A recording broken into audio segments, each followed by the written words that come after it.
Hello বন্ধুরা, আমি পায়েল তোমাদের প্রত্যেককে আমার চ্যানেল অগ্রসর সায়েন্স ক্লাসে স্বাগত। যারা নতুন নতুন আমার চ্যানেলে জয়েন করেছো সবাইকে অনেক অনেক ওয়েলকাম আমার চ্যানেলে। আশা করি সবাই ভালো আছো, সুস্থ আছো। আজকে আমি যে ভিডিওটা দিচ্ছি তোমাদেরকে সেটা হলো উচ্চ মাধ্যমিকের জন্য মডেল কোয়েশ্চেন পেপার থেকে তোমরা বলেছো কোয়েশ্চেন অ্যান্সারগুলো আলোচনা করে দিতে। বই হচ্ছে রায় ও মার্টিনের বই থেকে। এটা সেট 1, 3টে সেট আছে। তোমাদের আমি একটু কোয়েশ্চেন অ্যান্সারগুলো 2, 3 আর 5 গুলোকে আলোচনা করে দিচ্ছি, তোমরা এটা চেয়েছিলে বলে। খাতা পেন নিয়ে বসবে। এখানে আমি কোয়েশ্চেন অ্যান্সারের সাথে সাথে অনেক কিছু জিনিস আলোচনা করব, মানে টপিকটাকে একটু কভার করব, যেগুলো তোমাদের হেল্প করবে ক্লাস 12এও, প্লাস যারা নিটকে টার্গেট করছো সেক্ষেত্রেও। এই টপিক রিলেটেড আর কি কোয়েশ্চেন আসতে পারে সেগুলোও আমি একটু একসাথেই আলোচনা করে দেব। আর অ্যান্সারগুলো আমি লিখে দিইনি, টপিকটা আলোচনা করবার পর অ্যান্সারগুলো বলে দেব, সেটা তোমরাই একটু লিখে নিও। ফার্স্ট কোয়েশ্চেন এখানে যেটা দিয়েছে 2 মার্কসের, স্ফীতকন্দ কাকে বলে উদাহরণ দাও।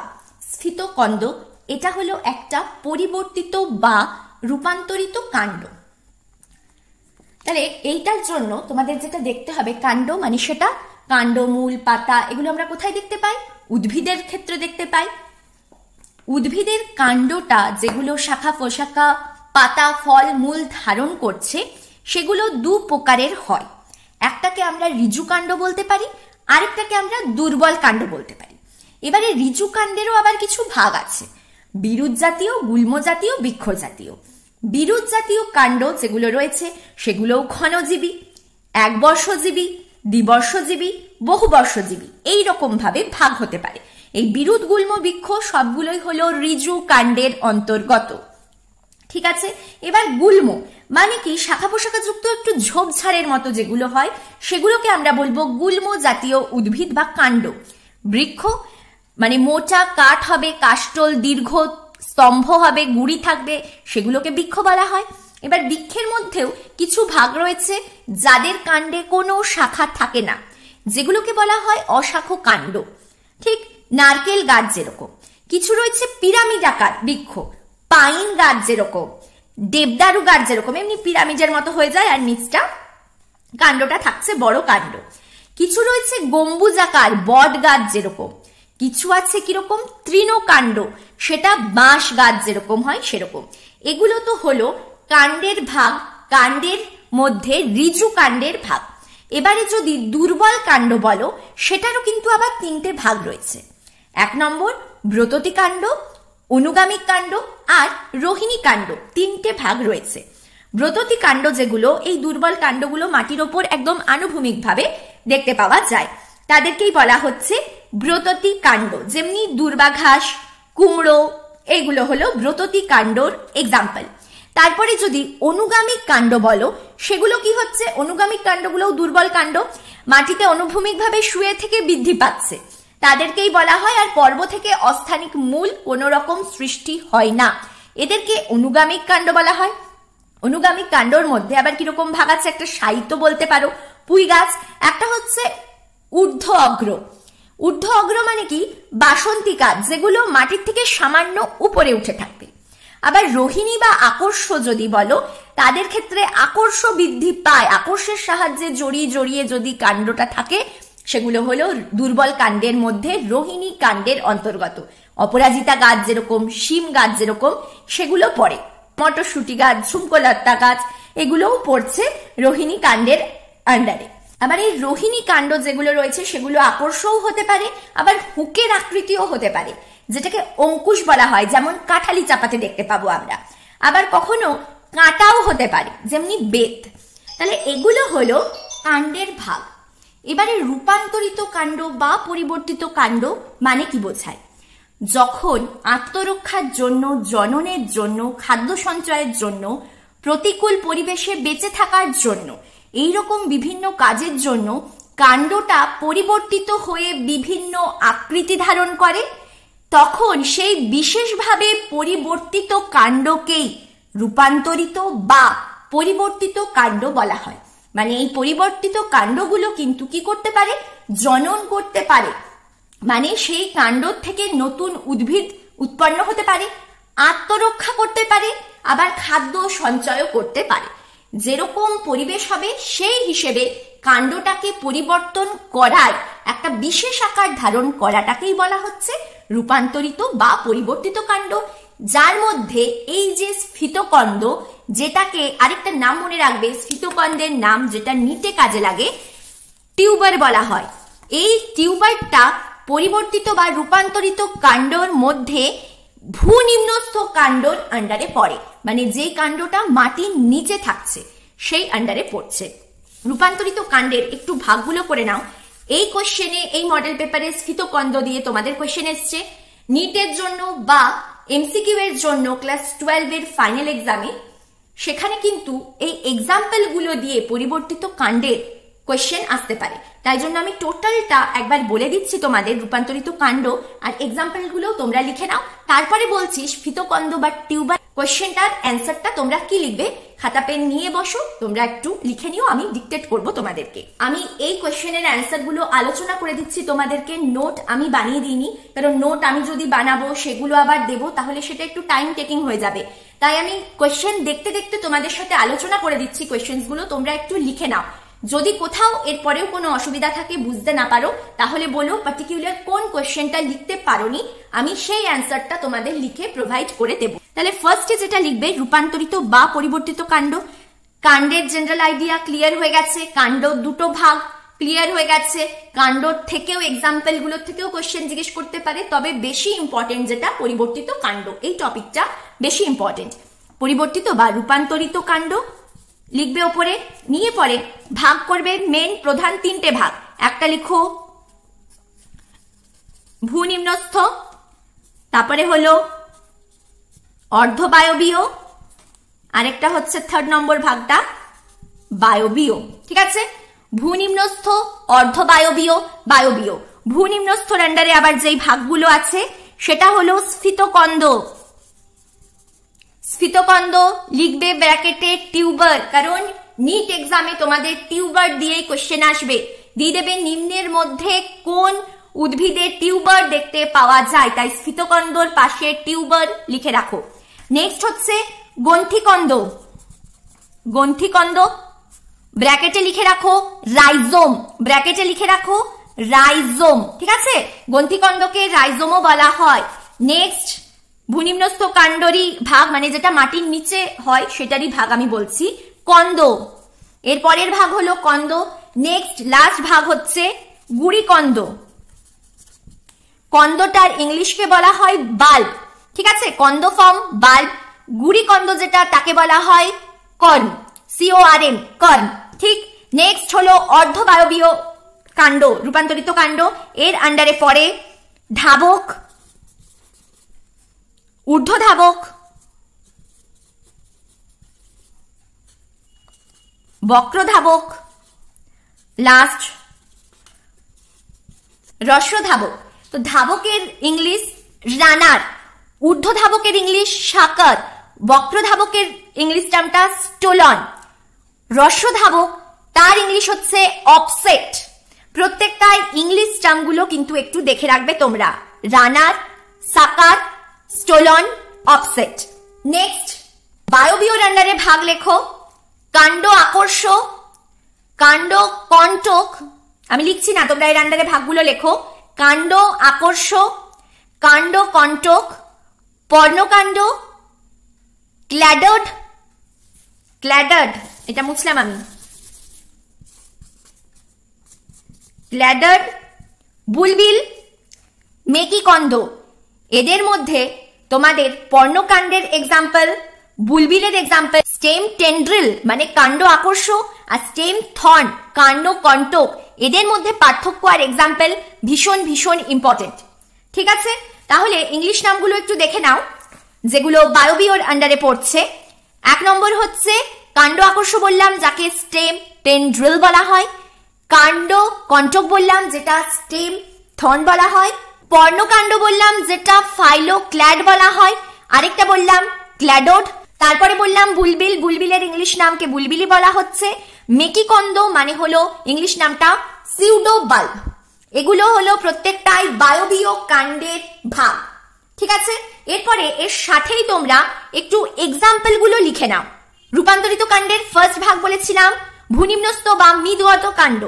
এখানে মাটির নিচে কাণ্ডের অংশ খাদ্য সঞ্চয় করছে, অঙ্গজ জনন করছে, প্রতিকূল পরিবেশে বেঁচে থাকবার জন্য আকারের পরিবর্তন হচ্ছে। একেই আমরা মৃদগত রূপান্তরিত কাণ্ড বলবো, যার আন্ডারে টিউবার বা স্ফীতকন্দ পড়ছে। এক্সাম্পল লেখো আলু। স্ফীতকন্দের যেখানে লিখেছো ব্র্যাকেটে উদাহরণ দিয়ে লিখবে এক্সাম্পল আলু। গ্রন্থিকন্দ রাইজোম যাকে বলা হয়, এক্সাম্পল দাও আদা। এক্সাম্পল আদা, হলুদ, আমাদা, ফার্ন।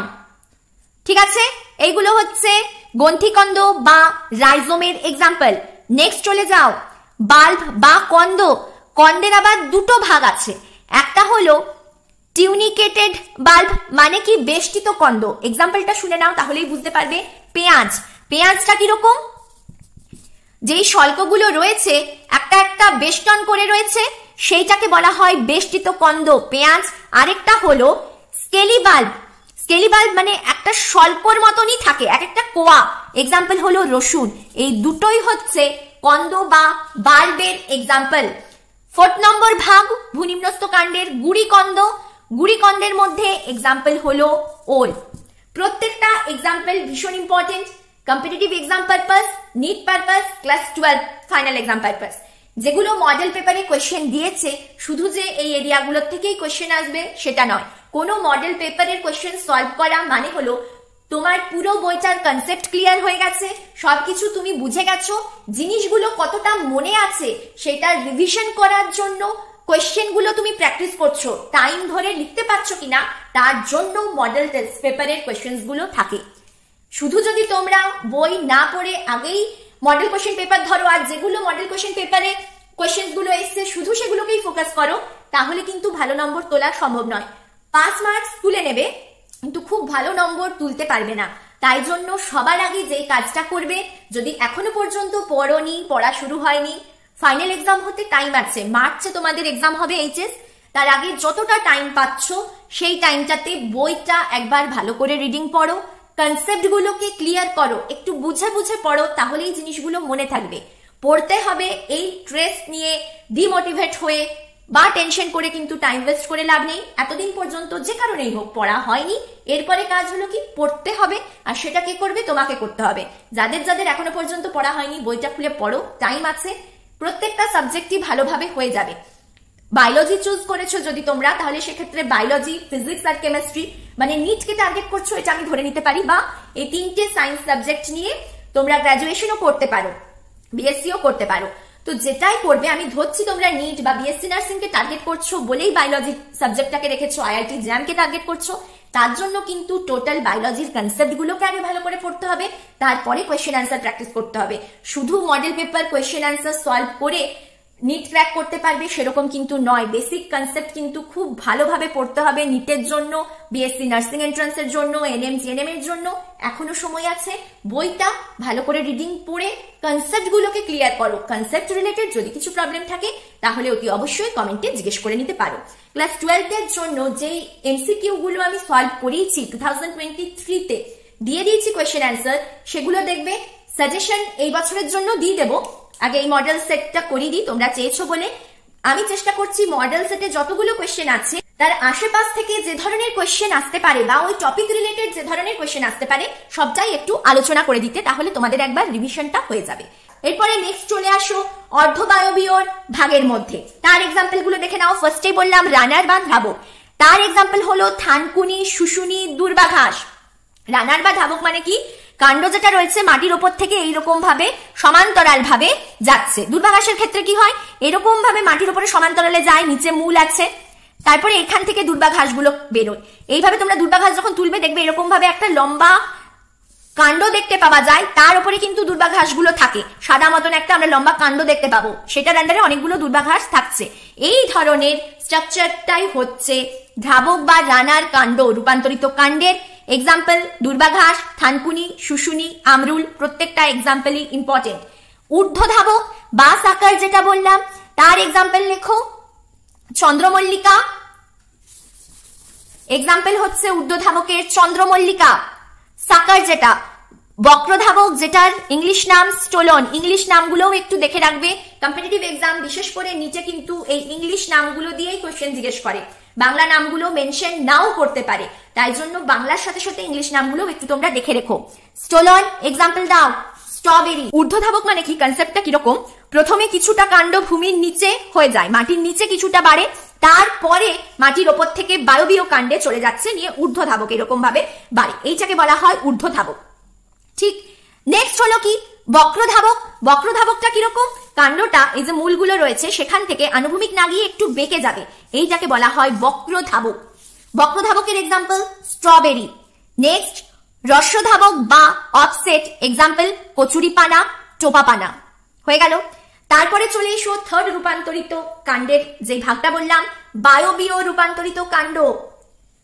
ফার্স্ট পয়েন্ট বলেছিলাম স্টেম টেন্ড্রিল, কাণ্ড আকর্ষক, এক্সাম্পল লেখো ঝুমকোলতা, কুমড়ো। নেক্সট স্টেম থর্ন মানে কাণ্ড কণ্টক, এক্সাম্পল লেখো দুরন্ত, গাছটার নাম হচ্ছে প্রজাতি দুরন্ত। আরেকটা গাছ হয় সেটা হলো প্রুনাস, প্রুনাস দুরন্ত, বাংলাতেও লিখতে পারো প্রুনাস। তারপরে লেখো পর্ণকাণ্ড, ফাইলোক্যাট, এক্সাম্পল হচ্ছে রূপান্তরিত পর্ণকাণ্ড, ক্লাস 10 তোমরা পড়েছো শারীরবৃত্তীয় অভিযোজনে যে এক্সাম্পলটা তোমরা দেখেছিলে, আমি এখানে আর বললাম না, জেরোফাইটের আন্ডারে, সেটা তোমরা একটু মনে করে নাও, ক্লাস 10 এটা তোমরা পড়ে এসছো রূপান্তরিত কাণ্ডটা, যদি মনে না পড়ে বলো, আমি অ্যান্সারটা দিয়ে দেবো। এবারে হলো ক্ল্যাডেড, ক্ল্যাডেডের মধ্যে লিখো শতমূলী, এক্সাম্পল শতমূলী, ভীষণ ভীষণ ইম্পর্টেন্ট। এরপরের পয়েন্টটা বুলবিল, বুলবিল হলো চুপড়ি আলু, এক্সাম্পল বুলবিল চুপড়ি আলু। বুলবিলের কি ডেফিনেশনটাও আসে একটু শুনে নাও। কিছু কিছু উদ্ভিদ আছে এদের কাক্ষিক মুকুল যেটা রয়েছে সেখানে অতিরিক্ত খাদ্য সঞ্চিত হয়ে যায়, নিয়ে সেটা স্ফীত গোলাকার হয়। এই যে কাণ্ডের পরিবর্তন হচ্ছে একেই বলা হয় বুলবিল। যখন পরিণত হয়ে যায় খাদ্য সঞ্চয় করে বুলবিলটা, তখন সেটা মাতৃ উদ্ভিদ দেহ থেকে বিচ্ছিন্ন হয়ে মাটিতে পড়ে নতুন উদ্ভিদের সৃষ্টি করে, মানে অঙ্গজ জনন করতেও সাহায্য করছে। এক্সাম্পল বুলবিলের চুপড়ি আলু। বুলবিল কি ইম্পর্টেন্ট, এখান থেকেও কোশ্চেন আসতে পারে। এরপরে আসো মূল কোশ্চেনটা তোমাদের যেটা বলেছে, স্ফীতকন্দ বা টিউবার কাকে বলে কি, লিখে নাও। উদ্ভিদের ভূনিম্নস্থ কাণ্ডের পর্বের কাক্ষিক মুকুল থেকে, আবার বলছি, উদ্ভিদের ভূনিম্নস্থ কাণ্ডের পর্বের কাক্ষিক মুকুল থেকে শাখা প্রশাখা উৎপত্তি লাভ করে মাটির নিচে বর্ধিত হয়, কমা দাও। কিছুকাল পরে ওই শাখার বৃদ্ধি বন্ধ হয়ে যায় এবং তাদের অগ্রভাগে প্রচুর পরিমাণে খাদ্য সঞ্চিত হয়ে স্ফীত গোলাকার হয়ে ওঠে। টোটাল সেন্টেন্সটা আবার প্রথম থেকে বলছি। উদ্ভিদের ভূনিম্নস্থ কাণ্ডের পর্বের কাক্ষিক মুকুল থেকে শাখা প্রশাখা উৎপত্তি লাভ করে মাটির নিচে বর্ধিত হয়, কমা, কিছুকাল পরে ওই শাখার বৃদ্ধি বন্ধ হয়ে যায় এবং তার অগ্রভাগে প্রচুর পরিমাণে খাদ্য সঞ্চিত হয়ে স্ফীত গোলাকার হয়ে ওঠে, ফুল স্টপ। এখানে একটা সেন্টেন্স কমপ্লিট হলো। এই রকম স্ফীত গোলাকার অংশকে স্ফীতকন্দ বা টিউবার বলে। উদাহরণ লেখো, আলুর মুকুল সহ চোখ কেটে মাটিতে রোপণ করলে নতুন উদ্ভিদ জন্মায়, এটা হলো উদাহরণ। স্ফীতকন্দ কাকে বলে লিখবার পরে 1 মার্কসে উদাহরণে এটা লিখে দেবে। এখানে তোমরা ব্র্যাকেটে আরো 2-3 লাইন লিখে রাখো, যদি স্ফীতকন্দ কাকে বলে উদাহরণটা আলাদাভাবে না দিল আর এই টোটালটা 2 মার্কসের দিল, তাহলে তোমাদের আরেকটু জিনিস অ্যাড করতে হবে, আরো 2টো সেন্টেন্স লিখে রাখো। 1-1 এর জন্য যেটা লিখে দিলাম এতটুকুনি লিখবে। 2 মার্কসেরই যদি দিল স্ফীতকন্দ কাকে বলে, তার জন্য যেটা আরো অ্যাড করতে হবে লিখে নাও। স্ফীতকন্দে পর্ব, পর্বমধ্য ও স্বল্পপত্র বর্তমান। এরপর লেখো নেক্সট সেন্টেন্স, শল্কপত্রের কক্ষ গর্তের মতন হয় এবং সেই কক্ষ থেকে কাক্ষিক মুকুল নির্গত হয়। নেক্সট লাইন, কাক্ষিক মুকুল সহ গর্তকে বলা হয় চোখ। অনুকূল পরিবেশে কাক্ষিক মুকুল থেকে নতুন উদ্ভিদের সৃষ্টি হয়। নিয়ে দেবে উদাহরণ আলু। যদি 2 মার্কসের কোয়েশ্চেনটা দেয় তাহলে এইভাবে কোয়েশ্চেনের অ্যান্সারটা লিখবে।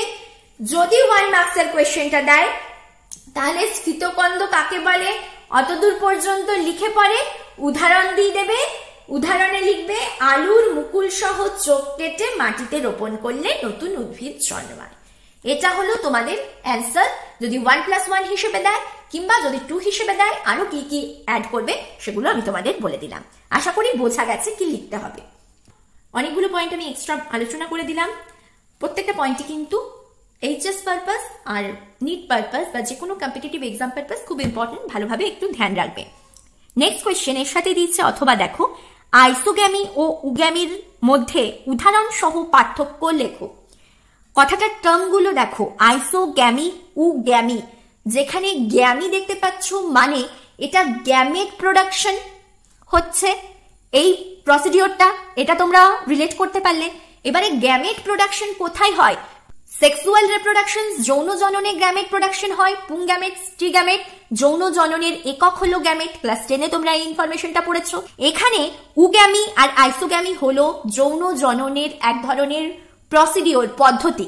যেখানে কথাটা দেখো আইসোগ্যামি, আইসো মানে হলো দুটো গ্যামেট প্রোডাকশন হয়, পুং গ্যামেট, স্ত্রী গ্যামেট।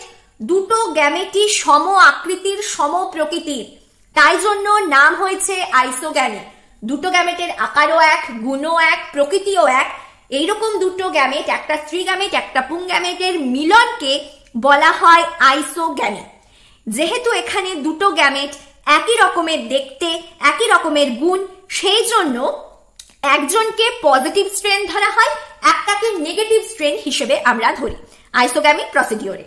এই আইসোগ্যামি পদ্ধতিতে যৌন জনন করে যদি শৈবাল, উদ্ভিদের ভাগ বলো, শৈবাল একটা গোষ্ঠীভুক্ত উদ্ভিদের মধ্যে, ক্ল্যামাইডোমোনাস করে। আর প্রাণীদের নাম যদি বলো, নিম্ন শ্রেণীর প্রাণী প্রোটোজোয়া, মোনোসাইটিস হলো যারা আইসোগ্যামি প্রসিডিওরে যৌন মিলন করছে, মিলন ঘটাচ্ছে, গ্যামেট দ্বয়ের নতুন অপত্য তৈরি করছে, বংশবিস্তার করছে। যেখানে দুটো গ্যামেটই হলো একই রকম দেখতে, একই রকম গুণ সম্পন্ন, একটাকে পজিটিভ স্ট্রেন ধরবো, একটাকে নেগেটিভ স্ট্রেন ধরা হয়। জেনারেলি পুং গ্যামেট যেটা রয়েছে সেটা পজিটিভ স্ট্রেন, স্ত্রী গ্যামেট যেটা রয়েছে সেটাকে নেগেটিভ স্ট্রেন হিসেবে চিহ্নিত করা হচ্ছে। আর দুটো গ্যামেট যেটা রয়েছে দুটোই হলো সচল, দুজনেই চলাচল করতে পারে আইসোগ্যামির মধ্যে। আইসোগ্যামির বৈশিষ্ট্য আর যদি বলো, সেটা সেক্সুয়াল রিপ্রোডাকশনের সবচেয়ে প্রাচীন বা অনুন্নত একটা প্রসিডিওর। কি লিখবে? সবচেয়ে অনুন্নত প্রকৃতির যৌন জনন হলো আইসোগ্যামি। আর কি আইসোগ্যামি সম্পর্কে? দু ধরনের গ্যামেটই জনন কোষধারের বাইরে বের হয়, এগুলো হলো আইসোগ্যামি সম্পর্কে ধারণা। নেক্সট যেটা দিচ্ছে উগ্যামি। উগ্যামি কথাটা কিভাবে এক্সপ্লেন করতে পারো বা মনে রাখতে পারো? যদি তোমরা হিউম্যান ফিজিওলজিতে আসো, হিউম্যানদের রিপ্রোডাকশনের কথা ভাবো, সেক্সুয়াল রিপ্রোডাকশন, সেখানে স্ত্রীরা ওভাম তৈরি করে ওভারির মধ্যে, আর পুরুষরা কি করছে? স্পার্ম তৈরি করছে। তাহলে যেহেতু ওভাম বা উসাইড যেটা ও দিয়ে শুরু, উগ্যামির ক্ষেত্রে ও দিয়ে লেখাটা শুরু হয়। এই ক্ষেত্রে দুটো গ্যামেটের সাইজ আলাদা আলাদা হয়। স্ত্রী গ্যামেটটা হয়ে যায় বড়, যেহেতু সাইজে বড় এরা নড়তে চড়তে পারে না বলে নিশ্চয়। উগ্যামি ও দিয়ে শুরু হচ্ছে, স্ত্রী গ্যামেটটা সেজন্য বড়, বড় তাই চলতে পারে না, নিশ্চয় প্রকৃতির গ্যামেটটা হয় ঠিক। আর পুং গ্যামেটটা হচ্ছে ক্ষুদ্র, আর ক্ষুদ্র বলে চলাচল করতে পারে বলে এরা সচল প্রকৃতির। এরকম গ্যামেট দ্বয়ের যদি মিলন হয়, দুটো ভিন্ন ধর্মী গ্যামেটের মিলন হয়, সেটাকেই বলা হয় উগ্যামি। ক্ষুদ্র পুং গ্যামেট শুক্রাণু এবং বৃহৎ স্ত্রী গ্যামেট ডিম্বাণু বলা হয়। সচল পুং গ্যামেট, স্ত্রী গ্যামেটটা নিশ্চল, চলতে পারে না। আর এই যে উগ্যামি প্রসিডিওরটা সবচেয়ে উন্নত প্রকৃতির যৌনজনন। আর কি হচ্ছে, এখানে বেশিরভাগ ক্ষেত্রেই ডিম্বকটা মাতৃদেহে সংলগ্ন অবস্থায় থাকছে। যখন আইসোগ্যামি ছিল সেখানে কিন্তু বাইরে বেরিয়ে যাচ্ছিল পুংগ্যামেট স্ত্রীগ্যামেটটা, কিন্তু কি হচ্ছে না, যখন উগ্যামি হয় সেক্ষেত্রে ডিম্বকটা মাতৃদেহেই থাকে। এইরকম ভাবে তোমরা জিনিসটাকে মনে রাখতে পারো। আর ডিফারেন্স আমি বলে দিলাম, যতগুলো ডিফারেন্স বললাম সেগুলোকে তোমরা দুটো ছক আকারে বিষয় লিখে নেবে আইসোগ্যামি আর উগ্যামির মধ্যে পার্থক্য। এক্সাম্পল যদি বলো, যারা উগ্যামি প্রসিডিওরে গ্যামেটের মিলন ঘটিয়ে নিষেক ঘটায়, ভলভক্স, ইজোগোনিয়াম, এগুলো হলো এক্সাম্পল। উদাহরণ সহ বলেছে, যদি উদাহরণ সহ নাও বলে, পার্থক্য লিখতে বলে, যেখানে উদাহরণ দেওয়া যাবে সেখানে কিন্তু তোমাদের উদাহরণ মেনশন করতে হবে। এবার দেখো বি নম্বর কোয়েশ্চেনটা, হিউম্যান জিনোম প্রজেক্টের একটা সুবিধা একটা অসুবিধা উল্লেখ করো। এক্ষেত্রে কোয়েশ্চেনটা এভাবেও দিতে পারে, হিউম্যান জিনোম প্রজেক্ট বলতে কি বোঝো, বা হিউম্যান জিনোম প্রজেক্টের বৈশিষ্ট্য লেখো দুটো, কিংবা হিউম্যান জিনোম প্রজেক্টের দুটো সুবিধা লেখো, কিংবা হিউম্যান জিনোম প্রজেক্টের দুটো অসুবিধা লেখো। প্রত্যেকটা কনসেপ্ট এখান থেকে যতগুলো কোয়েশ্চেন বললাম এই টপিকটার থেকে আসতে পারে। তো ফার্স্টে হিউম্যান জিনোম প্রজেক্টটা কি বলছে সেটা বোঝো, নিয়ে আমি বলছি সুবিধা বা অসুবিধাটা কি হবে, এর অ্যান্সারটা কি লিখবে তোমরা। হিউম্যান জিনোম প্রজেক্ট, জিনোম কোথায় থাকে, জিন রিলেটেড টপিক।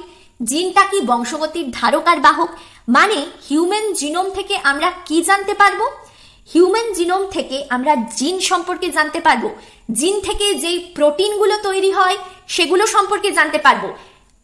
মানুষের ডিএনএতে হিউম্যান জিনোম যেহেতু বলেছে, কতগুলো জিনোম রয়েছে সেগুলো জানতে পারবো, তাদের বেস পেয়ার সম্পর্কে জানতে পারবো, মানে অনেক জেনেটিক ডাটা আমরা পাবো হিউম্যান জিনোম প্রজেক্ট থেকে।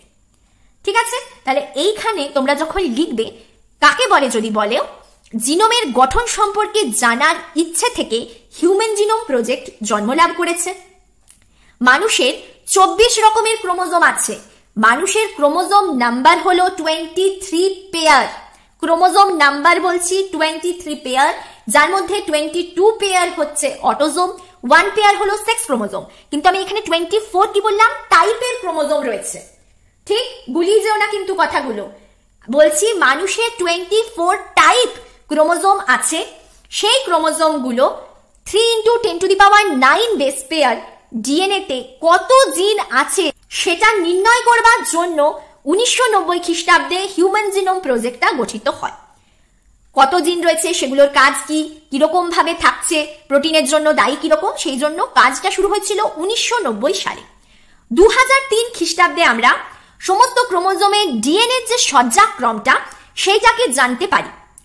দেখা গেছে মানুষের জিনোমে 25,000 থেকে 30,000-এর মতো জিন রয়েছে।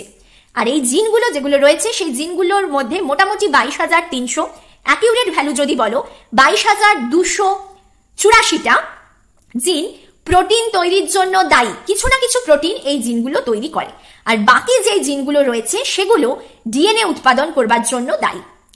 প্রত্যেকটা জিনের মধ্যে কি রয়েছে, একাধিক এক্সন আর ইন্ট্রন রয়েছে, যার মধ্যে যখন আরএনএ মডিফিকেশন হয়, ম্যাচিওর হয়, তখন কিন্তু ইন্ট্রনগুলো বার হয়ে যায়, শুধুমাত্র এক্সনগুলো একসাথে এসে কার্যকরী জিন তৈরি করে, যার থেকে আমরা প্রোটিন পাবো। ঠিক আছে, তাহলে এই টোটাল জিনিসটা হলো হিউম্যান জিনোম প্রজেক্ট। যদি বললো তোমাদের হিউম্যান জিনোম প্রজেক্ট বলতে কি বোঝো, যতগুলো আমি বললাম কথা, এই এতটা কথা যদি লেখো 2 মার্কসেরই দেবে, তাহলে নম্বর পাবে তোমরা।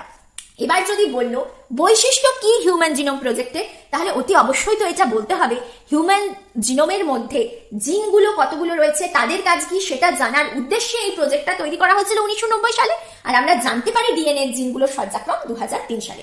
এটা এইটুকুনি 2 লাইন লিখে পরে বৈশিষ্ট্য যেগুলো লিখবে সেগুলো যেটা সুবিধা, আমরা জিনোম সম্পর্কে একটা ইনফরমেশন পাচ্ছি হিউম্যানদের। এবারে যে কোনো জিনোম আমরা ডিএনএ নিয়ে কারুর, তাদের ক্ষেত্রে জেনেটিক কোডগুলো দেখতে পারবো, কোন কি কি ডিজিজ হয়েছে, কোন জিনোমে কিছু পরিবর্তন হয়েছে কিনা, এগুলো সমস্ত প্রজেক্টে করা হয়।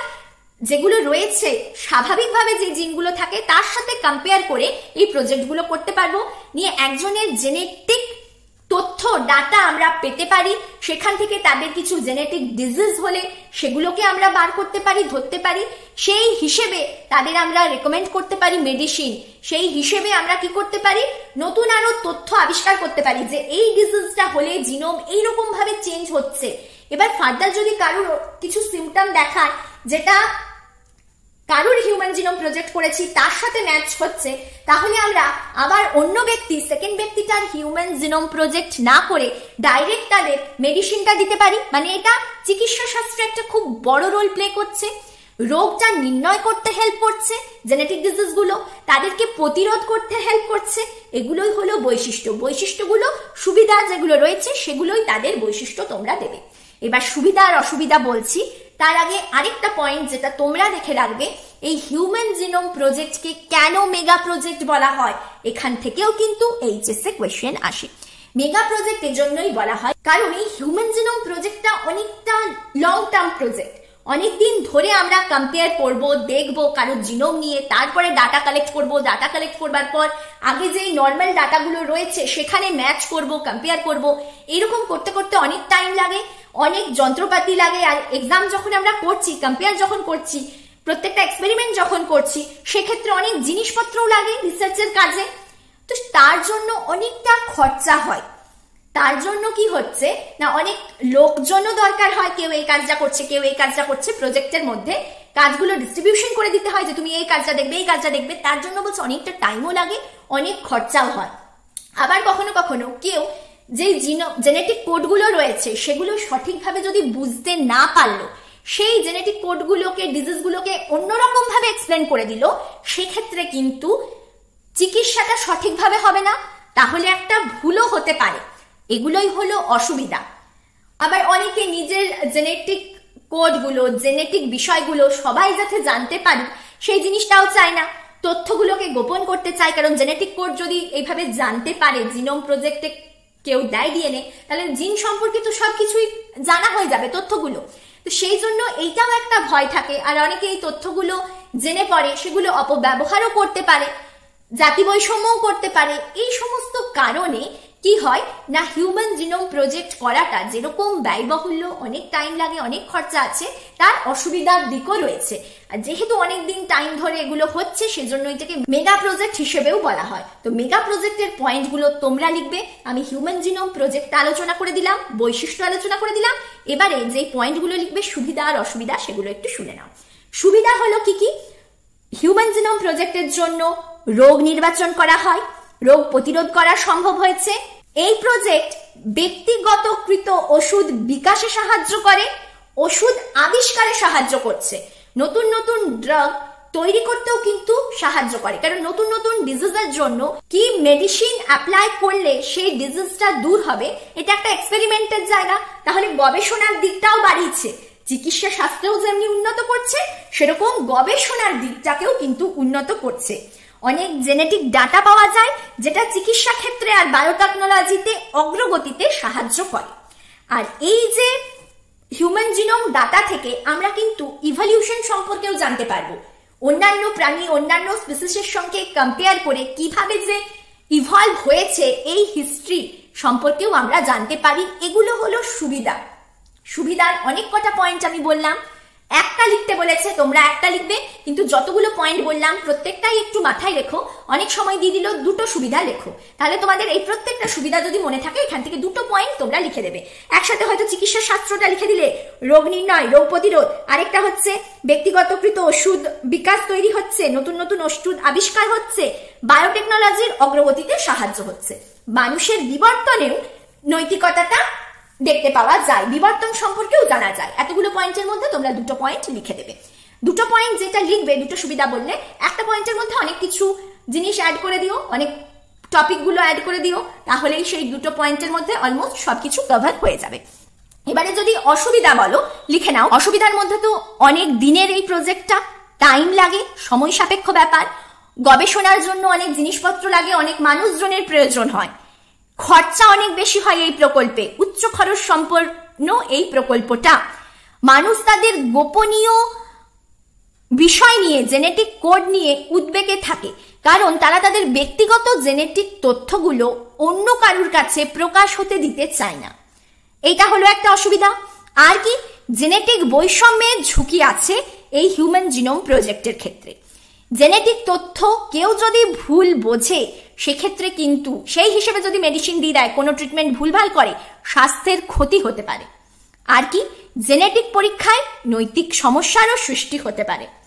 আর কি রয়েছে, এই ডাটাগুলো দিয়ে তথ্য যেগুলো পাচ্ছে সেগুলো অপব্যবহারের কাজে লাগতে পারে, অনেকেই লাগাতে পারে এগুলো। জাতিগত বৈষম্য গড়ে উঠতে পারে। এই জেনেটিক প্রজেক্টটা গণবিধ্বংসী অস্ত্র তৈরি করবার জন্য অপব্যবহার করা যেতে পারে। এই পয়েন্টগুলো হলো অসুবিধা। অসুবিধাতেও আমি অনেক কটা পয়েন্ট বললাম, তোমরা মোটামুটি 2 থেকে 3টে পয়েন্ট খুব ভালোভাবে মনে রাখবে। এখানে তো তোমাদের একটা পয়েন্ট লিখতে হবে। নেক্সট কোয়েশ্চেন কি দিয়েছে, জিন ফ্লো বলতে কি বোঝো? জিন ফ্লো মানে কি, এখান থেকে কথাটা টার্মটা দেখেই বুঝতে পারছো। ফ্লো মানে একটা গোষ্ঠী থেকে, একটা পপুলেশন থেকে অন্য পপুলেশনে জিনটা প্রবাহ হচ্ছে। জিনের প্রবাহটা যখন একটা পপুলেশন থেকে অন্য পপুলেশনে স্থানান্তরণ হয়, এই প্রসিডিওরটাকেই বলা হয় জিন ফ্লো। ঠিক আছে, এইরকম ভাবে তোমরা এই কোয়েশ্চেনটার অ্যান্সার লিখো। আজকে আমি দুটো কোয়েশ্চেন বললাম, এ আর বি, যেখানে 4টা টপিক আমার আলোচনা করা হয়েছে। তার রিলেটেড টপিকগুলোও আমি তোমাদের সাথে আলোচনা করে দিলাম। আবার নেক্সট ভিডিও করে বাকি কোয়েশ্চেনগুলো আলোচনা করব। আলোচনা করে দিচ্ছি, আমি লিখিয়ে দিলাম না। যদি কোথাও অসুবিধা হয় বলো, আমি অ্যান্সার লিখে দেবো। যারা প্রথম ভিডিও দেখছো চ্যানেলকে সাবস্ক্রাইব করে নিও। যারা আছো আমার চ্যানেলে, তোমরা বন্ধুদের সাথে ভিডিও শেয়ার করো। যেগুলো ক্লাস 12 পারপাস ভিডিও আমি দিয়ে রেখেছি, কোয়েশ্চেন অ্যান্সার আলোচনা করেছি, সেই কোয়েশ্চেন অ্যান্সার আলোচনার ভিডিওগুলো তোমরা দেখো। এমসিকিউ এর ভিডিওগুলো তোমরা দেখো, এসএকিউ এর ভিডিওগুলো তোমরা দেখো। বাকি 2024 এর জন্য সাজেশন আমি দিয়ে দেবো কিছুদিনের মধ্যে। তাহলে আজ এখানেই ভিডিও শেষ করছি। ভালোভাবে পড়ো, সুস্থ থাকো। Thank you for watching.